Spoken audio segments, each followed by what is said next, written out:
Hello, everyone. My name is Stephen Meade with Domicile Real Estate. I am an architectural expert, and I am standing out in front of a Fairmeadow Eichler that I think might be the most misunderstood Eichler home to hit the market in years.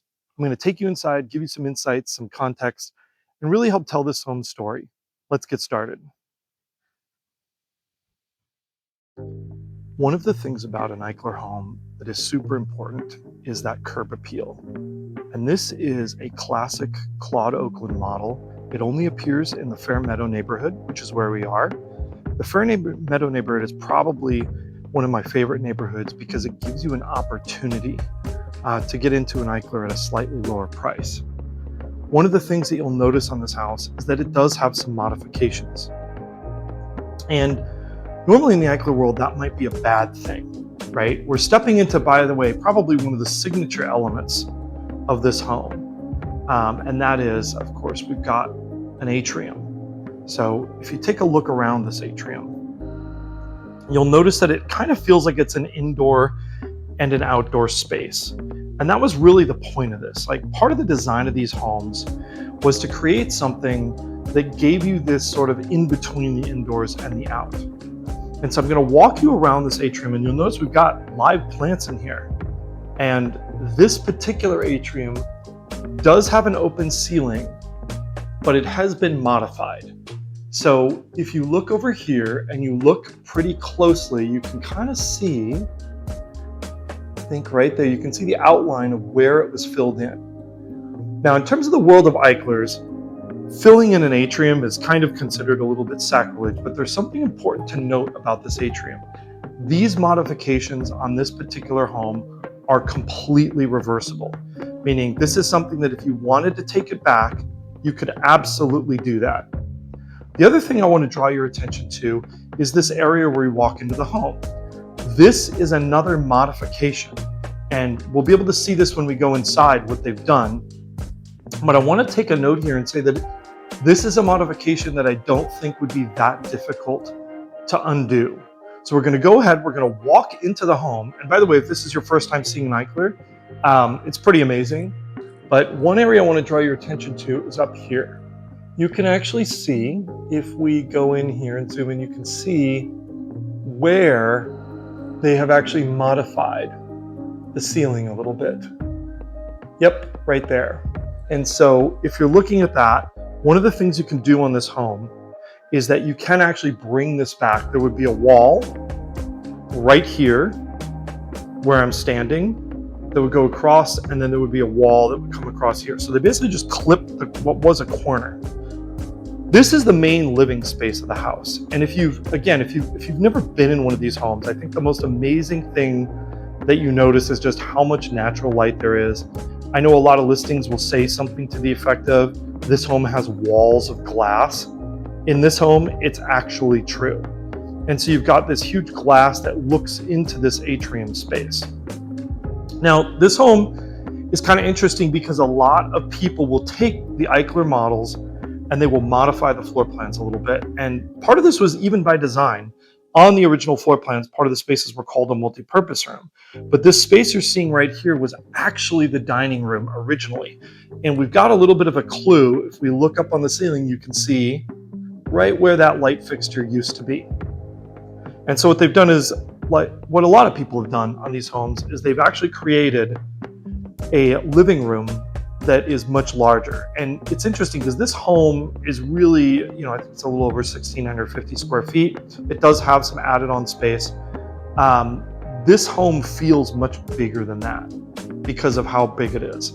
So, and how bright it is and all the glass. So this area is what they've turned into the dining space. And on the original floor plans, this was labeled as something called a multi-purpose room. And if you go into 10 different Eichler homes of this model, you will find 10 different ways people are using this space. Some people use it as like a homework area. Some people use it as like a den. This model is also unique in that it has a split wing design. So we'll go into the bedrooms and we'll check those out, but it means the secondary bedrooms are on the opposite side of the house from the primary suite.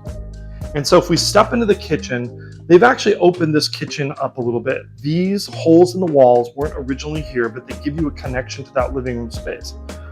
This home has been completely remodeled. So The kitchen has been redone. The bathrooms have been redone. The flooring has been redone. It's been freshly painted.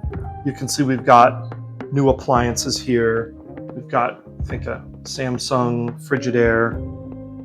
And I want to take a couple notes to talk about this house. They also have kind of a really cool leathered granite finish. So this is one of those ones where it's got that unique kind of texture to it that you can actually feel. I think you can see it a little bit there.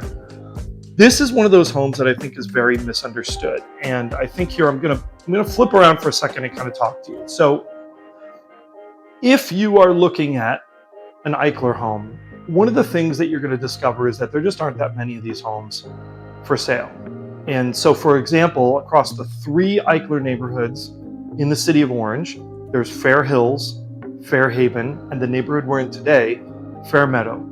There's a little over 300 homes, maybe about 350 homes across those 3 neighborhoods. In the last 12 months, including this home, which is active on the market, and one that is in escrow, there are only 9 homes. So if you want an Eichler home, there aren't a whole lot of those homes available. Anyhow, let's take a look at the bedrooms. So coming around here, we've got 3 bedrooms on this side of the house. So at the front of the house, you've got this one in here, and you have to understand something about the Eichler philosophy. The original closet used to be in this location here. These homes were never designed to have large bedrooms. The idea of these homes was that the outdoor spaces and the communal living spaces were going to be the primary area that you lived. And so these secondary bedrooms, this one looks onto the atrium. The frosted glass that you see here, that is actually facing the front of the house, so it gives you some privacy. None of these rooms are terribly large. They're about 10 by 10, 11 by 11, something like that. Then you have this secondary bathroom on this side, and it's also utility space. So we've got our washer and dryer here. We've got some extra storage. We've got a bathroom here. And again, this bathroom has been fully remodeled. So we've got tiled tub shower, vanity, toilet space. But I want to draw your attention to kind of a cool Eichler feature. And that is this doorway right here. This is actually a door that goes to the outside.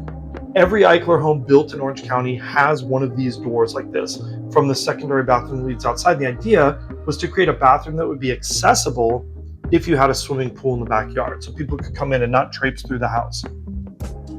We've got a 3rd bedroom that is back over here. And again, these are about 10 by 10 to 11 by 11 bedrooms. They're not huge. You can see the closet space that we have here. These were really meant as places for people to sleep and to have a little bit of privacy. Almost all the attention was focused on these main living areas of the house. But that's part of what makes these homes feel just so big and so large. So in this home, they've made a couple of other changes in here. You'll notice there is new flooring in this space. You've got a beautiful, beautiful fireplace that really is a focal point of the house without dominating it. And so they do have a tile applied onto this. On this model, it's usually either a brick or a concrete masonry unit. I also want to talk about something else that's kind of a little bit of an Eichler thing, and that's in almost every single one of these homes in the main living area, you're going to see a wall that looks just like this. And this is actually, we'll zoom in here so you can see it. This is actually Eichler siding. So this is the same as the siding on the outside of the house. And while a lot of people have always thought it was an aesthetic choice, the real reason that it exists is kind of an interesting one, but an important one. It actually creates this as a shear wall. And so you'll notice this even extends through this atrium space, and it's to give the house added strength and seismic resilience. Now we're going to go into the primary suite space. And so there are some modifications that were done for this home. So this is about the standard size of this home. This is a king size bed that we see in here. So there is definitely plenty of space. You've got space for, a dresser or some other items. What they've done in this home though, is that they've extended to create this bathroom space. So normally on an Eichler, you wouldn't have a primary suite bathroom that was this large. So you've got dual vanities, we'll take a look at those. You have this shower room space that really gives you a real big shower that you have access to. And then we've also got our dual vanity space. And then in addition, this one also has a walk-in closet, which I will tell you really is an absolute treat in an Eichler to come across a closet space like this. You just really don't see that in these homes. If we're coming back around, and this is what I meant when I said this is a split wing design. So this home does have the primary suite on the opposite side of the house.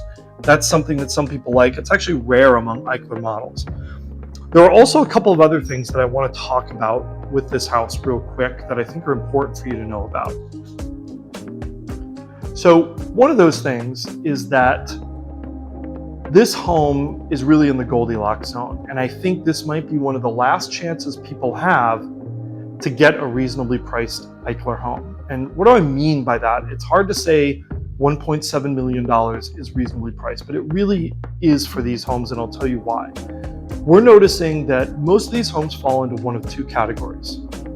Either they are completely trashed homes that need just absolutely everything done to them.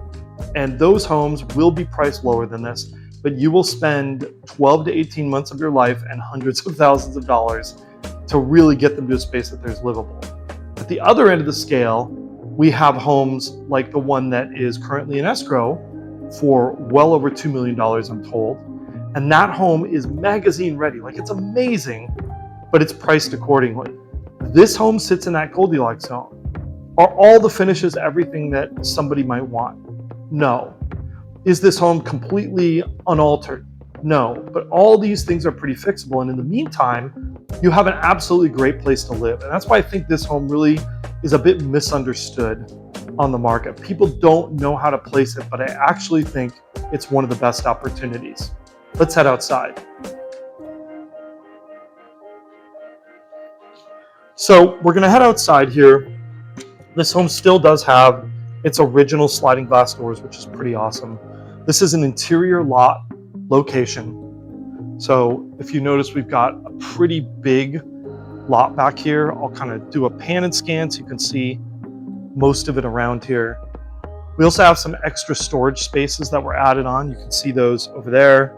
Plenty of cooking space and another storage space over here. One of the big things I want to draw your attention to, and I'm going to take a walk in the yard so that you can actually see this and get an idea, is we're going to take a look back, and I want you to see what they've done to extend the space. So they have added this structure here, and I'm kind of lifting up. I hope you can see it. And this isn't stock. Normally, the patio cover would end right where these beams end.